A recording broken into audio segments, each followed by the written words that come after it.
La Z-Team, j'espère que vous allez bien, ça fait super longtemps que j'ai plus enregistré de vidéo, ça fait du bien. Après avoir fait les humains, les Saiyans et les Namek, qu'est-ce qui nous reste? Eh oui, les humains artificiels, comprenant les androïdes ou robots qui sont fabriqués de toutes pièces et ne sont pas vivants, les cyborgs qui sont des humains à la base et qui ont été modifiés, et enfin les biotypes, qui sont créés à partir de cellules en laboratoire. J'ai le grand honneur d'accueillir Adrino dans cette vidéo, le premier membre du commando que j'ai contacté il y a presque un an. Salutations informelles. Vous êtes prêts? C'est parti. Avant toute chose, je tiens à dire que je prendrai seulement les personnages de Dragon Ball et Dragon Ball Z, donc au revoir ceux des films, de DBS, des BGT et des jeux vidéo. Si ça vous amuse de les placer dans un top, allez-y, moi ça m'intéresse pas trop. Je vais estimer les unités des différents personnages de ce top, même pour les robots, qui n'ont pas de ki et donc pas de force en unité. C'est pour jauger plus ou moins leur puissance. Et sans tarder, on commence avec la 13e place, où nous retrouvons le robot pirate, qui se trouve dans la grotte que Goku, Bulma et Krillin explorent lorsqu'ils se font poursuivre par le commandant Blue. Son rôle est de protéger le trésor de la grotte. Il a une tête de squelette inspirée des xénomorphes d'aliens et est équipé d'une mitraillette et d'un lance-flamme à son bras gauche et d'un sabre dans sa main droite. Il a un système sous les pieds qui lui permet de rouler, flotter et voler, et pour finir, sa queue est électrifiée. Il est super résistant aux coups et aux explosions, il parvient même à blesser Krillin. J'estimerais sa force à 50 bonnes unités.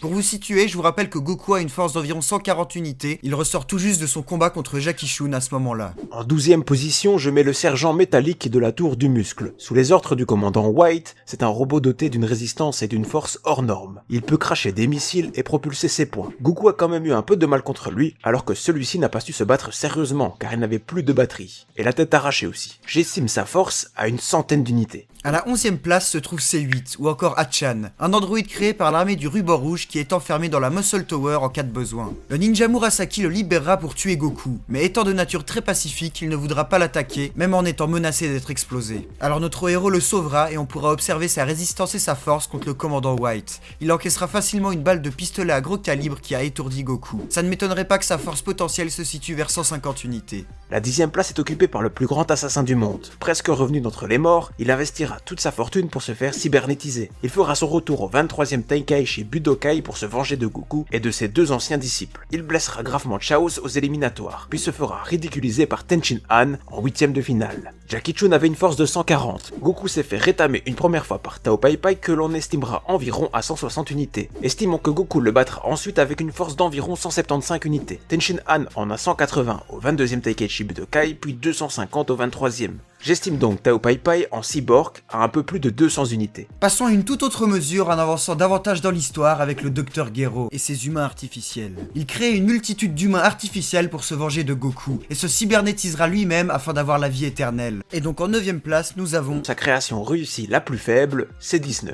C'est un androïde créé de toutes pièces, il est équipé d'absorbeurs d'énergie sur la paume de ses mains comme C20. C'était compliqué de savoir lequel de lui ou de son maître était le plus fort, mais une case du manga nous dit clairement que le Dr Gero est plus puissant que lui. J'estimerais sa force à environ 150 millions d'unités, à la même force que Goku en SSJ sur Namek, mais bien moins fort que le Goku SSJ de l'arc des androïdes. La seule raison pour laquelle il a pu prendre le dessus est la maladie de Goku qui s'est manifestée à ce moment-là. Il se fera ensuite éclater par Vegeta. La 8e position revient donc au Dr Gero, ou C20, qui n'a même pas pu se battre sérieusement une seule fois. Il aura juste transpercé Yamcha et immobilisé Piccolo. Il se fera décapiter par C17 dans son laboratoire. J'estime sa force à environ 170 millions d'unités. Et maintenant, en 7e place, la fameuse C18, faisant partie des cyborgs réellement puissants qui donneront du mal à la Z-Team. Étant donné qu'elle lamine complètement Vegeta, Trunks, Piccolo, Gohan et Tenshin Han avec son frère, j'estimerais sa force lors de l'arc Cell vers 500 millions d'unités. Elle passera du côté de la Z-Team et deviendra même la femme de Krillin. Elle continuera à combattre durant le reste de sa vie. Après la Zuli, voici Lapis, en 6e position, ou autrement dit C17, le frère de C18.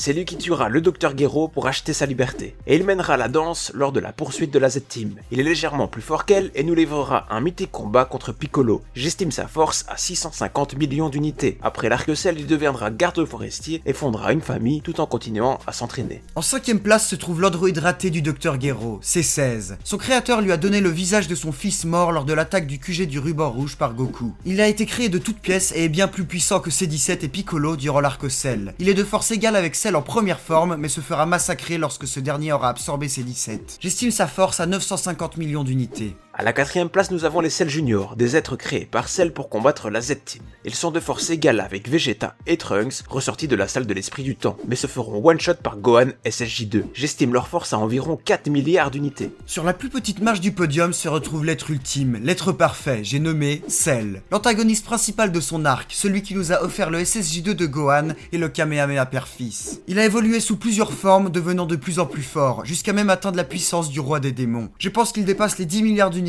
en Super Perfect Cell. On reparlera sûrement plus en profondeur de sa puissance sur la chaîne. Et c'est à ce moment-là que vous vous dites, mais attends voir, on parle pas de DBS, GT, ni des films, et Cell est seulement en 3ème place? Qu'est-ce que c'est que ce bordel? Mais ne vous inquiétez pas, je vais vous expliquer quel genre d'humain artificiel peut dépasser une puissance telle que celle de Cell. Celle de Cell. Non, ok. Non pas par puissance, mais par méthode scénaristique. La 2ème place revient à Arale Norimaki, le personnage principal de Dr. Slump, la première œuvre à succès du maître. C'est bien ça, le gag manga est un des moyens de surpasser des puissances inimaginables, telles qu'il y a dans Dragon Ball. Sans oublier que Dragon Ball est lui-même à la base orienté vers le gag manga. Arale est un robot créé par le Dr. Sambai Norimaki, alias Dr. Slump. Elle fait son apparition lors de l'arc de l'armée du ruban rouge et réduit le commandant Blue en Sharpie. On la voit même ridiculiser Vegeta en SSJ Blue, dans Dragon Ball Super. Bon, plus sérieusement, si on regarde de quoi Arale est capable dans son œuvre, la dimension de sa puissance n'atteint largement pas celle de Cell. Celle de Cell.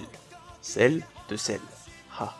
Mais je la place là en référence, en hommage pour la blague, et surtout, pour ne pas oublier d'où vient Dragon Ball. Maintenant que la première méthode scénaristique a été abordée, que peut-il bien advenir dans la première place? Et si je vous disais que ce personnage pourrait réduire à néant Boo, Beerus, les anges ou encore même Zeno en personne? Je parle bien évidemment de l'auteur lui-même, sous la forme de son avatar cybernétisé, Toribot. Plus fort encore que les puissances insondables de Dragon Ball ou des proportions insensées du gag manga, la puissance la plus ultime est bien celle de l'auteur, du scénariste, du dessinateur, lui-même incarné dans sa propre histoire. Bien sûr, il faut le prendre au second degré, mais je trouve intéressant d'approfondir notre raisonnement et nos connaissances en explorant les différentes méthodes scénaristiques d'une œuvre. Toribot a souvent été considéré par la fanbase comme le dieu ultime du DB World, en opposition au caractère flemmard de Toriyama Sensei.